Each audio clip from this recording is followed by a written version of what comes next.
येणाऱ्यांचे स्वागत करतात ती घराची दारे।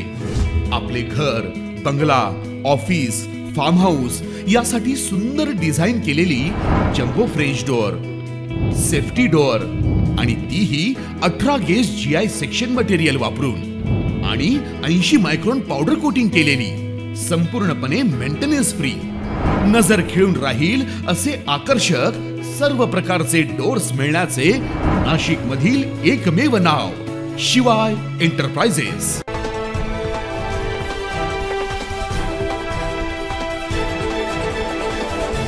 मे महिन्याच्या सुट्ट्यांमध्ये बंद केलेल्या सिटी लिंकच्या 1400 फेऱ्या शाळा आणि महाविद्यालये सुरू होताच पूर्ववत करण्यात येणार असल्याची माहिती सिटी लिंक प्रशासनाकडून देण्यात आली आहे। शहरातील वाहतूक सेवेची जबाबदारी सांभाळणाऱ्या नाशिक शहर परिवहन महामंडळ अर्थात सिटी लिंक प्रशासनाकडून उन्हाळ्यात 2800 बस फेऱ्या चालवल्या जात होत्या। शहरात एकूण 4200 फेऱ्या चालवल्या जातात, परंतु सुट्टीच्या काळात सिटी लिंक प्रशासनाकडून तब्बल 1400 फेऱ्या रद्द करण्यात आल्या होत्या। त्यामुळे आता पुढील 15 दिवसांमध्ये शाळा आणि महाविद्यालय सुरू होत असल्याने बंद असलेल्या 1400 फेऱ्या पुन्हा सुरू करण्याचा निर्णय सिटी लिंक प्रशासनाने घेतलाय। त्यामुळे सध्या शहरात 2800 बस फेऱ्या सुरू असून त्यात आणखी 1400 फेऱ्यांची वाढ होणार असल्याने बस फेऱ्या आता 4200च्या घरात पोहोचणार आहे। त्यामुळे विद्यार्थी आणि प्रवाशांची होणारी गैरसोय टळणार। Bureau report 9 news Maharashtra.